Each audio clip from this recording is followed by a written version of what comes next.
Hey there guys, it's Carly. Welcome back to my channel. Today I want to talk to you guys about the 8 things that I wish I had have known when I first started teaching. So the first thing that I wish I had have known is that you can't change everyone, you can only do your best. I remember being in a tutorial in uni and they were talking about, what do you do with naughty kids? And my ignorant, naive little self said, well, you know what? I think that if you create like a really engaging program with meaningful lessons, have these classroom routines in place, then you shouldn't have, complicated behavior. And boy, was I absolutely wrong. I have been in a position many times, and I'm sure I will many more times, where I have done my absolute best to select relevant text, create engaging lessons, do a variety of activities, think of everything possible under the sun, and there will still be something that goes wrong, someone who's not engaged, people that are acting out. You cannot control every single person in the room. And I have learned, particularly over the last year or two, that if I'm getting through to a few people, or if that kid over there is showing up to class, or if that kid over there is writing 2 sentences, then that is a win. And sometimes you need to find those small victories and celebrate them, because days are going to be tough. Sometimes you just need to choose the hill that you go to die on, because you're not going to be able to change everyone. You're not going to make everyone passionate about the subject or keen on coming to your class or excited about doing the work. And I spent 4 years obsessively trying to do that. And it stressed me out and it burnt me out, and it was not worth it. Looking ahead and doing those report comments, doing some programming, catching up on any little bits and pieces that you need to do so you're using your time effectively is super important. And sometimes, I know that actually the thing that I need to be doing in that free period is going out into the common room and having a cuppa and debriefing with one of my co-workers, because I know sometimes that the thing I need the most during that 50-minute time slot is a mental break and a little bit of a debrief. And sometimes you've just got to call that. And that is really part of looking after your mental health. And in the teaching game, oh my gosh, your mental health is so important. So really just plan out those free periods, but don't feel bad if the thing that you actually need to do during that free period is nothing at all. My tip number 5 is that there is so much online. You do not need to reinvent the wheel, and you do not need to be creating absolutely every single resource yourself. So whenever I'm coming up to a new topic, or even when I'm just starting a topic that I've taught before, I always check out sort of what's online just to get inspiration. I find that, now that I've been teaching for 6 years, I'm not necessarily relying on online resources as much as I first did when I started teaching. I'll just go on and try and look for some fresh ideas, or a new short text that we can study. But I also have found that sometimes the best lessons are the most simple, and they're ones where you don't have this activity and that activity, where you got to create a whole heap of new resources and spend a whole lot of time on creating something that you're just going to use for one lesson.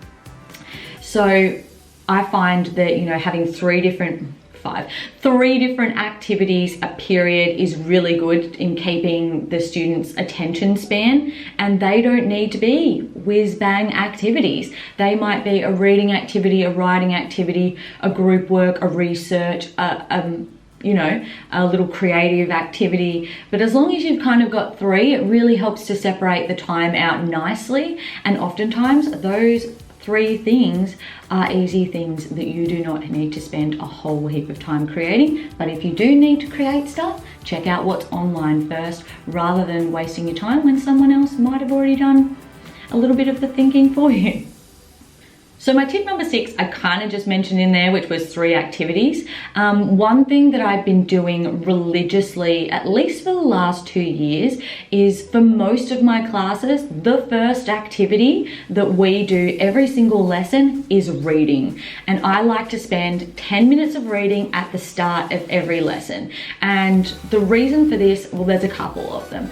Number 1, students like routine. So if they know that they're going to come into your class and that's the first thing that they do, there's comfort and there's predictability in that. And that sort of makes them, I guess, like once you've established that routine, it's a whole heap easier to create like expectations around it. So routine is super important. Obviously, because, you know, sometimes I get to year 11 and I say to kids, okay, we're reading this text, we're studying it, and they will tell me, oh, miss, I've never finished a book in school before. So I'm actually, you know, starting from year 7, trying to ensure that, you know, by the time they get to year 11, when they come see me, that they're reading like 3 or 4 books in class a year. And that completely rules out, you know, that idea that we don't read in school.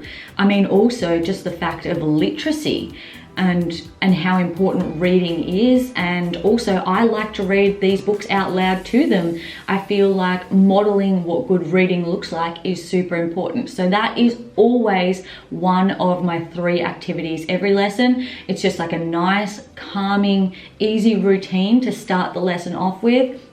And I find that, you know, if we don't do it, the kids are asking why, and they've come to expect it now, which is great. My tip number 7 is to have a backup plan always. You never know if, you know, all of a sudden half your class is going to be out on an excursion and you can't do that activity you planned because you want the whole class to do the activity because it's important for their assessment task. Or if, you know, there's going to be a fire drill midway through the lesson, or if, you know, all of a sudden the internet's out, or the computer doesn't work, or the projector doesn't work, there is almost always like something waiting just to sneak up on you and pounce and to test if you are ready, and you need to be ready. So some go-to activities that I always like to have up my sleeve are a writing challenge. So I normally do a writing challenge with all my years at the end of the week, and I just choose a topic. We write for 20 minutes. They've got to include certain things in it. We swap, we edit, we share, and that's a lesson. So that is an easy one. If crap hits the fan, I can easily just whip that out. Another one could be something to do like a workshop for their upcoming assessment. I also like, particularly for my seniors, to do a consolidation lesson, which is basically, we've been doing lots of little bits and pieces and learning, and then this lesson, our consolidation lesson, is a time for you to just catch up, finish things off, make sure you completed all the tasks, go back, edit, if you need to upload things online, if you need to email things to me, if you want someone to look over your work. It's basically like a get your crap together lesson. And that's always a good one, particularly if you're coming up to an assessment task, just to quickly whip that out if you've got nothing else. My final piece of advice, and this is one that I'm still working on 6 years in, is if people offer you help, take them up on it. I found I'm a very independent person, but I also want people to respect me and to perceive me as someone who knows what I'm doing and can handle stuff myself. But there are some times where I cannot handle stuff myself, where you cannot handle stuff yourself, and you actually need to accept the help that people are offering.